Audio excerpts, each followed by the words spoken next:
പ്രമുഖ മാധ്യമ പ്രവർത്തകനും എഴുത്തുകാരനുമായ കെ ഗോവിന്ദൻകുട്ടി അന്തരിച്ചു.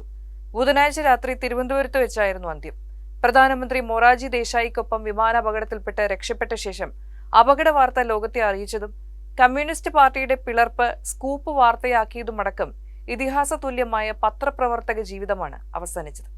കോൺഗ്രസ് നേതാവും മുൻ മുഖ്യമന്ത്രിയുമായ കെ കരുണാകരന്റെ ജീവചരിത്രം എഴുതിയ കെ ഗോവിന്ദൻകുട്ടി സാഹിത്യ ലോകത്തും ശ്രദ്ധേയമായ വ്യക്തിമുദ്ര പതിപ്പിച്ചിട്ടുണ്ട്. ഏഷ്യാനെറ്റിൽ കാഴ്ചവട്ടം എന്ന പ്രോഗ്രാമിന്റെ അവതാരകനായിരുന്നു. Akashvani, PIB, Indian express, India today തുടങ്ങിയ സ്ഥാപനങ്ങളിൽ പ്രവർത്തിച്ചിട്ടുണ്ട്. കോൺഗ്രസ് നേതാവും മുൻ മുഖ്യമന്ത്രിയുമായ കെ കരുണാകരന്റെയും TN ശേഷന്റെയും ജീവചരിത്രം എഴുതിയത് കെ ഗോവിന്ദൻകുട്ടിയാണ്. വാർത്തകളുടെ ഉള്ളടക്കത്തെക്കാൾ വാർത്ത വീണുകിട്ടിയ വഴികളിൽ കണ്ടുമുട്ടിയ മനുഷ്യരുടെയും അവരുടെ ജീവിതത്തിലെ പരിതാവസ്ഥകളെയും യഥാർത്ഥമായി ചിത്രീകരിക്കുന്ന അന്യൂന്യ രീതിയിലാണ് ആകാശവാണിയിലായാലും ദിനപത്രത്തിലായാലും വാരികയിലായാലും തന്റെ സ്റ്റോറികൾ അദ്ദേഹം വിന്യസിച്ചിരുന്നത്.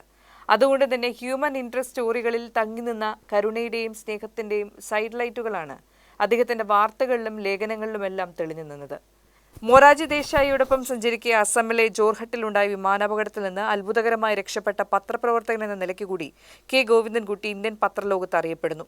ഇടതുപക്ഷ രാഷ്ട്രീയത്തിന്റെ നന്മകൾ സോദാഹരണം അവതരിപ്പിച്ച നിരവധി ആധികാരിക സ്റ്റോറികൾ ചെയ്തിട്ടുള്ള ഗോവിന്ദൻകുട്ടി ഡൽഹി ജീവിതകാലത്താണ് CPIയുടെ ദേശീയ നേതാക്കളുമായി അടുക്കുന്നതും SA ഡാംഗയെ പോലുള്ള അധികായന്മാരായ സൈദ്ധാന്തികന്മാരെക്കുറിച്ചുള്ള ലേഖനങ്ങൾ പ്രസിദ്ധീകരിക്കുന്നതും. ആകാശവാണിക്കാലത്തെ നിയന്ത്രണങ്ങളൊക്കെ മറികടന്നായിരുന്നു സാഹസികമായ അദ്ദേഹത്തിന്റെ കമ്മ്യൂണിസ്റ്റ് ചരിത്രപഥത്തിലൂടെയുള്ള സഞ്ചാരങ്ങൾ. കൗതുകകരമായ പല കഥകളുടെ പിന്നാമ്പുറവും അദ്ദേഹത്തിൽ നിന്ന് ശ്രോതാക്കൾക്ക് കിട്ടി.